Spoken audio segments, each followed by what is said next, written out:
bagong nadagdag, pero ang dami pa rin nagstay, and I'm just really grateful.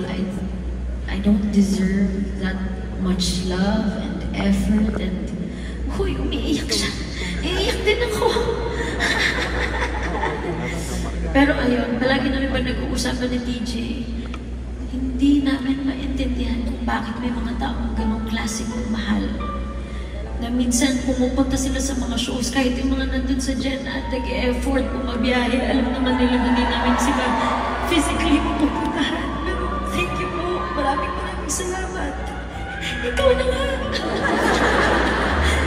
Pero yun, just really grateful on behalf of TJ, of course, and would like to thank our Ninang Duncan, because all of these things wouldn't be possible kung hindi po dahil sa inyo. So maraming salamat. Kung kaya nun namin kayo po pasalamatan isa-isa, maraming gagawin po namin. We're just really grateful. Yun lang po, as in overwhelming and overflowing gratitude and love for all of you. Gagawin na po namin yung best namin every single time we go on stage, because that is what you guys deserve. Kasi every time pumupunta kayo sa mga gig namin, grabe yung effort na pinubuhos nyo. We appreciate that so much. Hindi lang kayo basta fans because this is a fan meet, but this is actually a gathering of a very big family. Maraming salamat.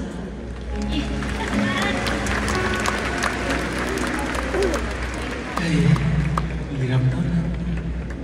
Hindi ko lang paano magsasalita kasi parang ayoko na every lang meron akong concert na iiyak ako. Pero iyakin talaga ako. Gusto, pinapanood namin yung video kanina, hindi na kami ni Casey kasi parang, grabe, ang layo na rin ng narating nating lahat.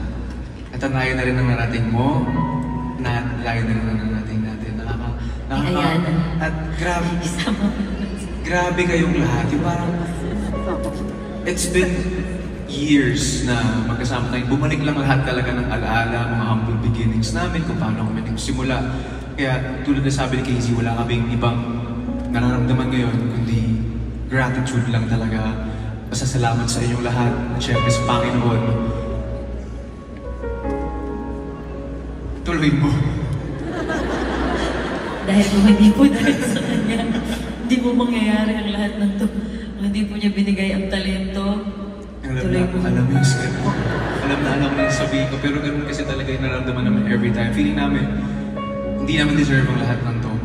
Kaya every time we step on stage, we live in every moment that we can. Kasi alam namin pahiram lang to. And gusto lang din i-acknowledge, syempre, kanina sa video na iyak ako, nakita ko si MJ. Dito ba si MJ? Dito siya kanina. Parang gano'n nakita ko yan.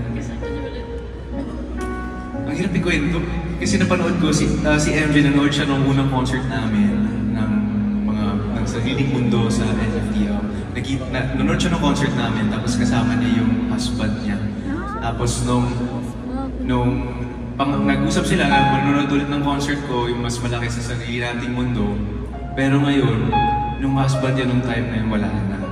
So ngayon hawak niya every show na meron kami, hawak niya yan. Kasama pa rin sila.